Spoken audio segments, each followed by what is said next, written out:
Hello and welcome to Learning with Lulu. So in this video we are going to be doing a poetry analysis of She Walks in Beauty by Lord Byron.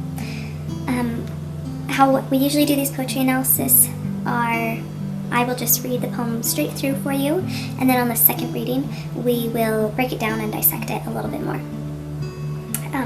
So, She Walks in Beauty. She walks in beauty like the night, of cloudless climes and starry skies, and all that's best of dark and bright meet in her aspect and her eyes, thus mellowed to that tender light, which heaven to gaudy day denies. One shade the more, one ray the less, had half impaired the nameless grace, which waves in every raven tress, or softly lightens o'er her face, where thoughts serenely sweet express how pure, how dear their dwelling place. And on that cheek and o'er that brow, so soft, so calm, yet eloquent, the smiles that win, the tints that glow, but tell of days and goodness spent, a mind at peace with all below, a heart whose love is innocent. So, to break down this poem a little bit, so just the title itself, She Walks in Beauty. This is from a collection of lyrics on Old Testament themes that Lord Byron wrote. And more specifically, he wrote this poem about his cousin, Anne Wilmot. And it says here, he met her at a ball where they first met, and she was wearing a black morning gown, brightened with spangles. And so, with this poem, his cousin through marriage was the inspiration for the imagery in it, but it is written as a praise of just any number of Old Testament heroines. And by the end of this, you'll kind of see that I'm kind of viewing it almost as a praise for just like divine femininity. And you know, someone else may have kind of different perspective on that from this poem, but I see it very much as a praise of like a fully embodied feminine.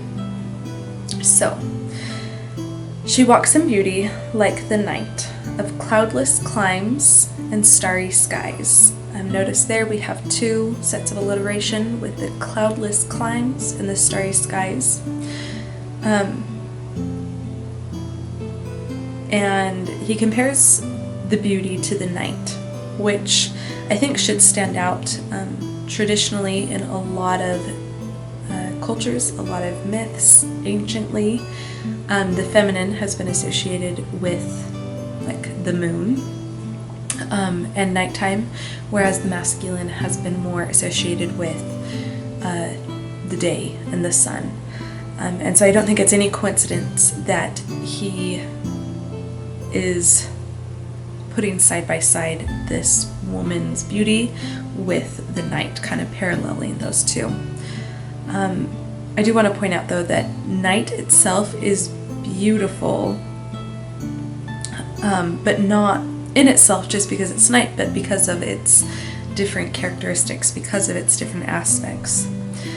And all that's best of dark and bright. So the night sky, think the moons, the moon and the stars, the things that are more beautiful when enshrouded in this darkness of night.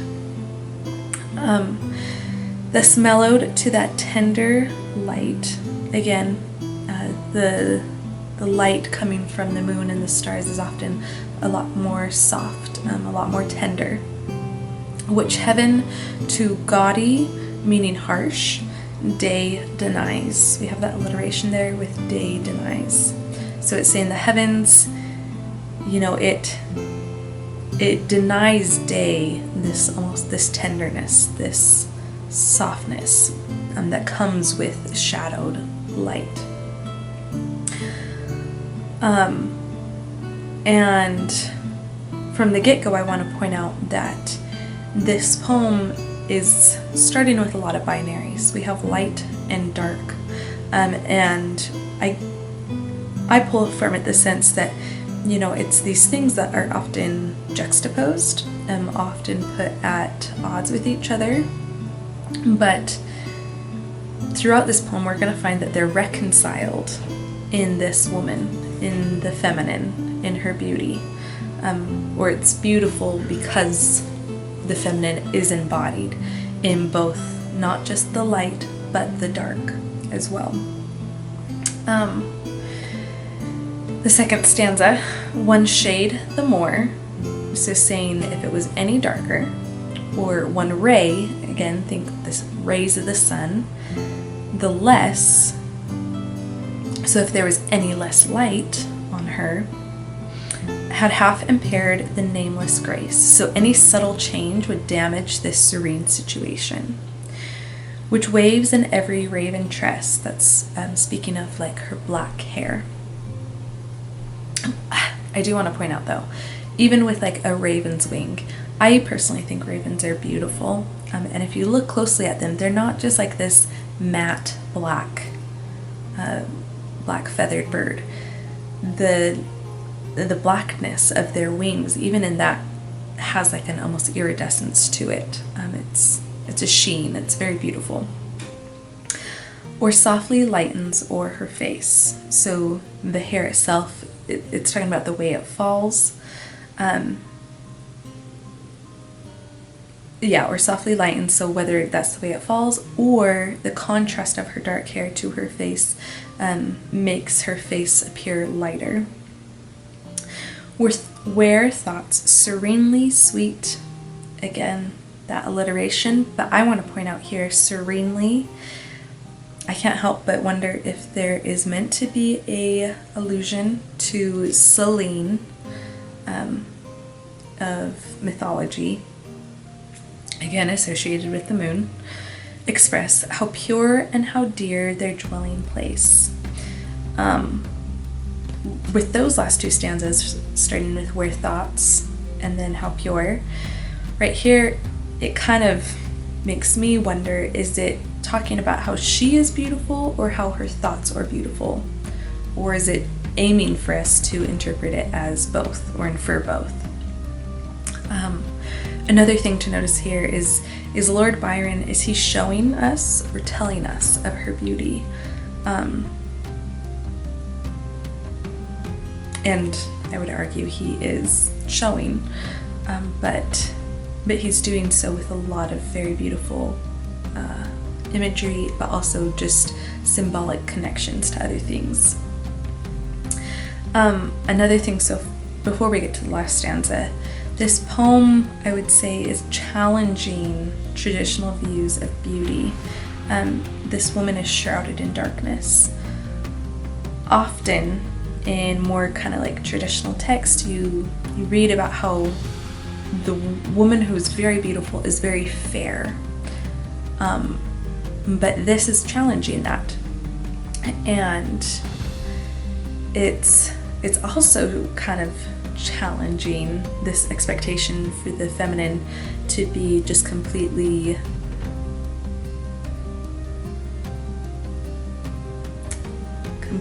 available. This feminine, she looks better in low light, and I'm almost wondering if the poem is kind of asking you to give into darkness a little bit more, because it helps you to be embodied a little bit more. That low light, that darkness adds to the beauty. It makes it more beautiful. And then the final stanza, and on that cheek and o'er that brow, so soft, so calm, yet eloquent. Right there, the yet eloquent, I think again is kind of challenging that traditional beauty where, the feminine is expected to be soft and calm, but that's just one side of, like, I would say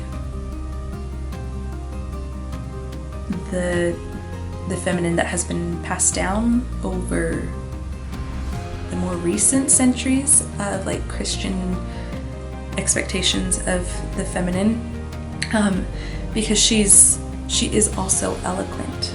I think that's one of the really important things about other mythologies, is there's a whole pantheon of female deity, and it's important to have all of those different archetypes represented as important and sacred. So not only is this feminine soft and calm, but it is also eloquent. The smiles that win, and it's kind of like, oh, what is it winning? That's a question there. And then the tints that glow. Notice that glow, it's referencing light. But a note that I want to put with that choice of word is things, I wouldn't necessarily say a candle glows when you're looking at it like under the sun. Like it isn't allowed to have its own beauty. Things only glow when there's a certain degree of shadow that they are kind of piercing through. But tells of days in goodness spent. Those two lines, 15 and 16. From this I kind of pull, it's almost like there's both a seductive and a saintly quality to this feminine. I definitely picture the deity Aphrodite or Venus in like the Roman lexicon. So yeah, definitely think of this kind of goddessness. And then a mind at peace with all below. So all below referencing perhaps the body and everything outside of it, but I also want to say also the earthly plane. Often in religion there's this more sacredness, more holiness to the heavenly plane, but the feminine, it is associated more with like the physical, the earthly, and this feminine is at peace with it. And then a heart whose love is innocent, and I see that innocence maybe as referencing not only is it unconditional, but it's also trusting of self and of others. So in the whole, I feel like this poem is indirectly reconciling these binaries of lightness and darkness in this specific woman. But for me, it's also kind of a reflection on how full femininity can be this reconciliation of those binaries of what is light and what is dark, heaven and earth. The woman, a female's body is that liminal space where, things are created. Things that were not on the earthly physical plane are made physical and earthly, and it's uniting both spaces. So that is essentially my analysis of Lord Byron's She Walks in Beauty. Just as some final concepts to leave you with, I want to include these concepts to consider with these poetry analysis. So, for your own mind to digest and chew on, is a balance or an acceptance of darkness what allows the feminine, the full embodiment? And then also, religion has always had light and dark at odds, but are the binaries in needing reconciliation? So just some things to think about. If you have thoughts on this, please make sure to share in the comments below. I'd love to have a conversation there. And if you find this video beneficial, please make sure to like it, share with whoever else may appreciate it, and most of all, please subscribe to this channel and keep coming back for more. So again, thanks for watching, and I hope to see you back around.